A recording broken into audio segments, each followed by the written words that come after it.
ברוך אתה אדוני אלוהינו מלך העולם, שהכל נהיה בדברו. We are commemorating, we are celebrating Hanukkah.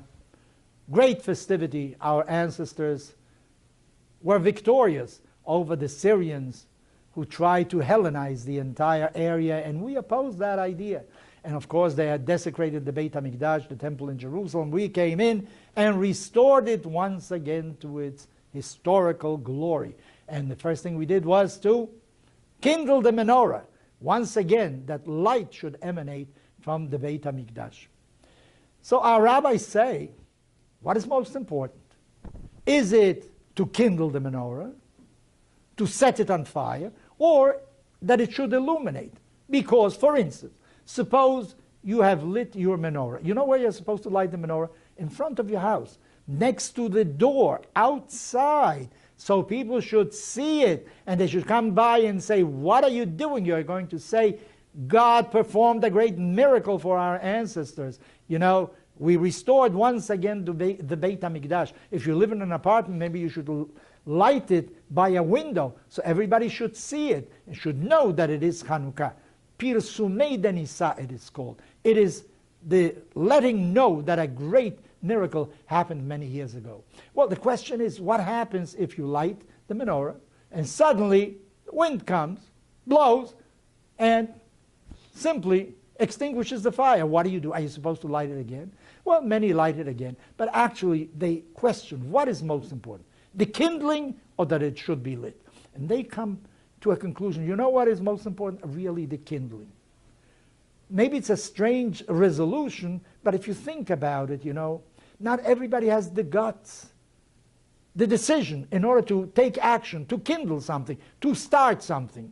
Maybe afterwards, once it's lit, to let it shed its light is something easier. But to kindle it is really the most important thing.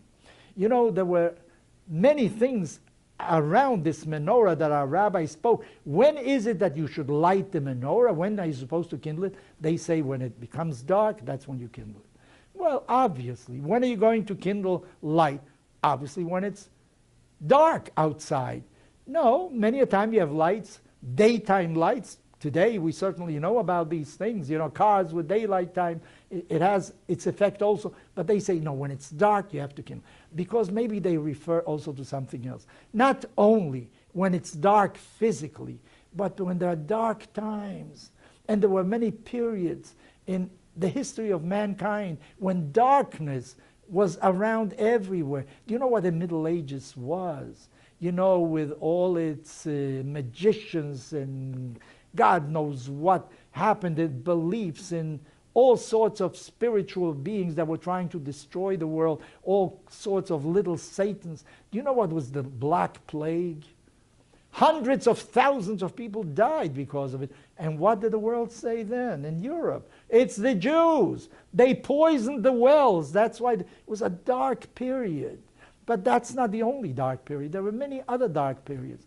We know, of course, the darkest period of them all, the Holocaust. What happened? Where all sense of justice, of dignity of a human being was simply lost. So maybe what our rabbis are trying to tell us is, when there is darkness, not only because there's no light, but because of conscience, because of morality, because of attitude, because of concept, when there is that kind of darkness, you must make sure to kindle. You have to put on a light. You have to shed light, because the Jewish people has to be or lagoyim.